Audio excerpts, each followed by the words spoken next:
Have you ever had that sneaking suspicion that there's something out there that you're destined to do, that you've been built for, but you don't know if you've already missed the boat? And so in today's video, we're going to cover 4 skills to stop freaking out about the potential mistakes you may have made or what ifs when it comes to your career. It's really about getting past the fear of career failure. Now, before we talk about how to get past the fear of career failure, the first thing we need to talk about is how likely is it that you'll have these feelings of regret or settling? The average person, if you think about it, starts out in their educational process with not a lot of understanding of the different careers out there. Your parents may only know so much in the areas that they've been trained in. Your friends aren't necessarily reliable. They're going through the same situations you are. Your family friends or extended relatives, that may only represent a small circle of professionals in a couple different disciplines. And then if you go online, there's contradictory information, and there's really not a lot of people to help guide you in the process. And then also there's this impending feeling of having to pay bills, go out on your own, and do all the things you want to do in your career. And so this does end up with people more often than not feeling like they settled, or having regret, or looking at what others are doing and having FOMO. So how do we limit these feelings of career failure? 4 things we want to walk through.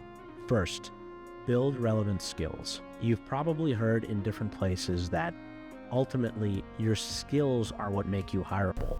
If people are looking to hire individuals, they want to make sure they have the actual skills to do the job. It's not as much about how well you can present in the moment.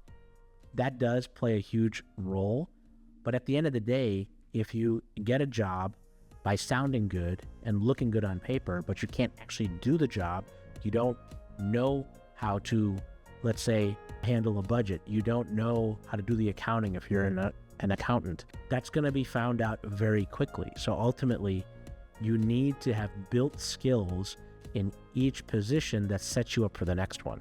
So building relevant skills is very important. And so how do you do that? Focus the jobs and roles, and even the stuff you're doing outside of school or work. Focus all of your tasks to learn and exercise skills. So this is not just about going, and taking a course or doing this or doing that.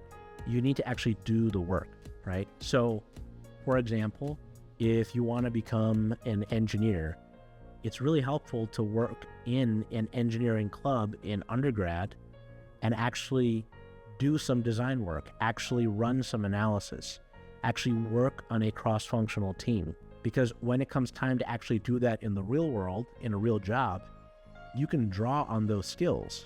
Second, take consistent action, even if it's small. And so why do we say this? Everything you do is an experiment. You have to test things out to see if it works out. And the more reps you have, the better you're going to get. The best example of this is if you want to go learn how to cook a dish. The first time you cook it, it may be terrible. Not enough salt, too much of this, too little of that. But the 20th time you cook it, you will have figured it out, just because you're being forced to eat what you made and you're going to have to fix it, right? Each time, every one of those 20 times you've cooked the dish, you've tweaked it slightly. You've made slight adjustments, right? So you don't want to invite someone over to eat something you've cooked for the first time, but you might be confident to invite someone over to eat what you've cooked for the 20th time. And so fundamentally, reading a recipe is not enough. You have to cook the dish. And the reason for that is you need empirical, personal data that you can draw on when you make your career decisions. And so as you do that, you're not necessarily going to have the fear of career failure, because to you, your entire mindset is not about failure or success. It's about, oh, this is another experience for me to test out what'll work and what won't work, right? And you start to realize that it is really about that process and not necessarily about the destination, right?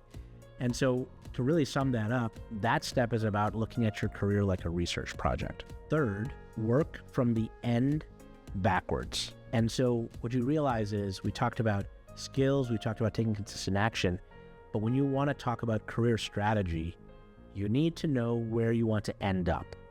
And you may not know exactly the precise position that you want to end your career on, but what's important is just getting a general idea, because what that's going to do is help you say, okay, I want to end up becoming a marketing VP. Well, to do that, you're going to have to work backwards and figure out, how do I actually get from here to there? And to do that, you're going to have to figure out what others have actually done, what journey they've taken, and what steps they've taken to get to that point. And you have to study those paths that they've taken. So what does that entail? Talking with individuals who've done it before, researching things online, and ultimately, once you're in, let's say, an entry-level marketing position, continuing that research, continuing to broaden and really refine your understanding of that marketing function and how to move up, right? And so ultimately, what you'll end up being able to build is a set of experiences and skills you need to move step by step to become a VP of marketing.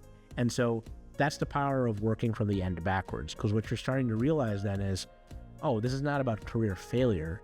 Career failure has a lot to do with not knowing the next step to take, not having explored the different options that are out there.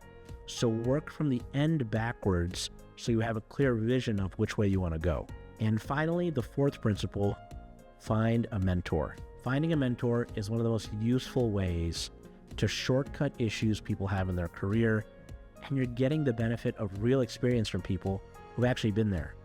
And in my own career, I've seen the benefit of this. I've worked with mentors who told me, hey, your skill set is really good for this type of project, or you really ought to try to work in this area of the business. And more often than not, they're right. They've been there, they've seen it, they've seen people similar to me, so they know how to direct where I'm supposed to go. And so what ends up happening is, say you're going to build these relevant skills.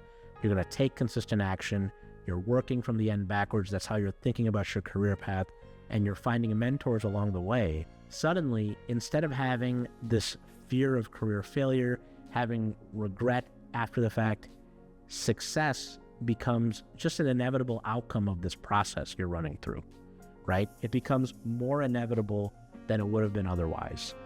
And so the important thing about all of this is each of the steps we talked about, each of these principles, help you limit the negatives of starting out your career without a lot of direction.